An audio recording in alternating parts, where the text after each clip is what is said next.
Could you imagine what a pregnant stork would look like wearing a graduation gown? This thought is similar to the analogy that Ursula Le Guin used to engage her audience while delivering her commencement address at All Women's Enrolled Mills College in California in May of 1983. Even though she delivered her message over 35 years ago, the exigence of social inequalities still presents itself today, and that is why I chose to analyze A Left-Handed Commencement Address by Ursula Le Guin. I believe that it was a fitting response to its rhetorical situation. I will analyze her speech for its occasion, audience, the speech itself, and Le Guin as the speaker. But first, I want to provide some historical background for the time period. In explaining the gender wealth gap, published in 2012 by Aaron Ruel and Robert Hauser, they looked at a longitudinal study of the wage gap. They found that the gender income gap was around 40 cents before 1980, and after 1980, it reduced down to about 20 cents. But it still remains very similar to this number today. And moving on to a different thought, in Speaking the Language of White Women by Sarah Cornfield, published in 2018, she said that the 80s experienced a shift toward a more aggressive and tough mentality, and this was due to looming international and domestic threats. President Reagan himself pushed for this warlike cultural shift. And because Le Guin formulated her speech for the time period, I think that it was a fitting response. Moving from the historical background, I'm going to speak on the occasion. Le Guin delivered a commencement address, and typically commencement addresses are expected to cover socially relevant topics and leave the audience with a positive feeling about the future. Le Guin does this. She speaks on the future and success, but because she makes a point to speak left-handedly throughout, or like a woman, she also speaks on failure. She wants her audience to know that failure is a part of life.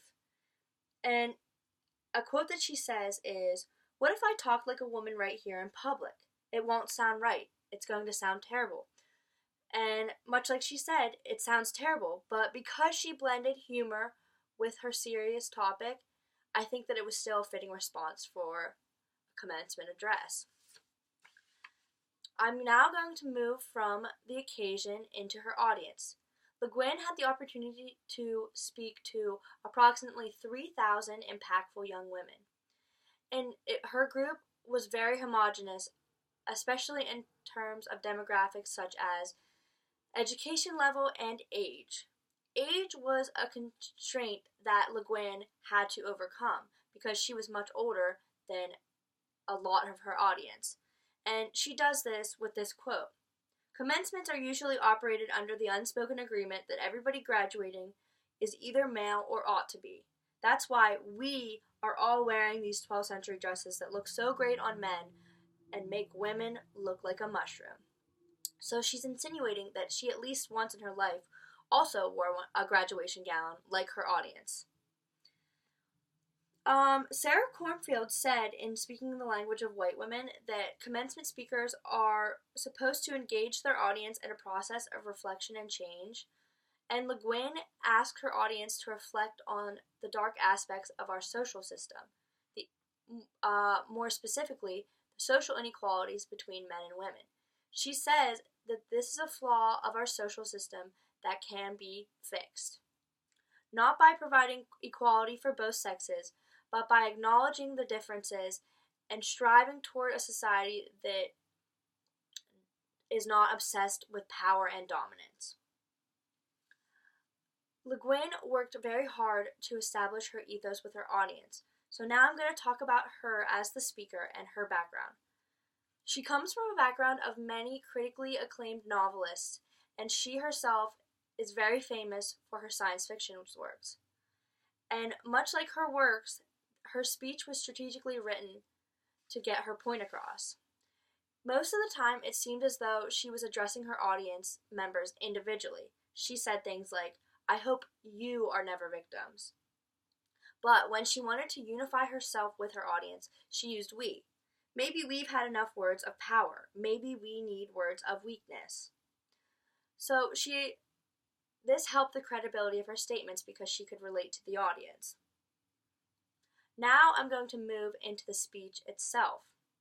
As I said, she spoke left-handedly throughout, like a woman. She wanted to reject terms of power and dominance, or the voice of men. In Voices of Masculinity by C. Bodo, G. Zabato, and R. Tarai, they found that masculinity can be performed through one's voice despite gender. The most masculine person in the room is the person who demands dominance and seeks power over others. So she rejected these norms by speaking words of weakness. She says, "Macho man is afraid of our terms, which are not rational, positive, etc., and so he has taught us to despise them." She is pushing for the women in her audience to be women. She wants them to embrace the stereotypical qualities of women and say that it is okay to be weak, it is okay to be a woman. Also, she uses a very simple metaphor to prove her point. She says, "Within men's country, the only direction is up, while women's country is the deep depths of life." In her simple metaphor, she compares men to light and the sky, and women are darkness and the ground. And according to Iran Amsalem in his article published this year called "How Informative and Persuasive is Simple Communication," when addressing a like-minded audience, much like Le Guin's, it is most effective to use persuasion of a simple metaphor, which she does. So I believe that her response is a fitting response to the rhetorical situation. In conclusion, she wants her audience to know that, and I quote, "We are only going to get there by going our way, by living there, by living through the night in our own country." This is referring to living within our societal structure. She wants her audience to know also, another quote, "We must continue to acknowledge these discrepancies because we aren't doing anyone a favor by ignoring them." She wants her audience to acknowledge the difference between men and women and for them to know that these differences exist and it's okay that they're there. But she wants our society to further move toward one that values the success of a community, not just the success of an individual person who does so by stepping on others. And we can move towards this even so now in 2019 because these social inequalities are still there. Much like I said about the gender wealth gap still being present. Thank you for watching.